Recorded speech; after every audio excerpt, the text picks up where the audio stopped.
LPU ప్లేస్మెంట్ల రికార్డులు సృష్టిస్తోంది. Final year student 2.5 కోట్ల ప్యాకేజ్ పొందుతున్నారు. 1700 మందికి పైగా ఎల్పియు స్టూడెంట్స్ 10 లక్షల నుంచి 2.5 కోట్ల ప్యాకేజెస్ పొందారు. విద్యా విప్లవం ప్రారంభమైంది లవ్లీ ప్రొఫెషనల్ యూనివర్సిటీలో. పవన్ సినిమా ఫీల్డ్ను ఉద్ధరిస్తారనుకుంటే థియేటర్ యాజమాన్యాలపై విచారణకు ఆదేశించారని మాజీ మంత్రి పేర్ని నాని విమర్శించారు. సినిమా వాళ్లను జైల్లో వేస్తామని బెదిరిస్తున్నారని అన్నారు. రాబోయే ఫ్లాప్ సినిమా కోసం ఇంతలా చేయాలా అని పేర్ని నాని ప్రశ్నించారు. ప్రతిపక్షంలో ఉన్నప్పుడు ఒకలా, అధికారంలోకి వచ్చేలాక మరోలా మాట్లాడుతున్నారన్న పవన్ దివాలా కోరుతనానికి ఇది నిదర్శనం కాదా అని నిలదీశారు పేర్ని నాని.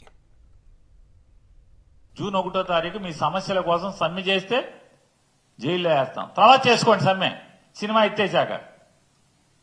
ఇదో ప్లాప్ సినిమా, రాబోయే ప్లాప్ సినిమాకి ఏదో అన్న సామెతగా ఉంది. జూన్ 1వ తారీఖు మీ సమస్యల కోసం సమ్మె చేస్తే జైల్లో వేస్తాం, తర్వాత చేసుకోండి సమ్మె, సినిమా ఎత్తేసాక.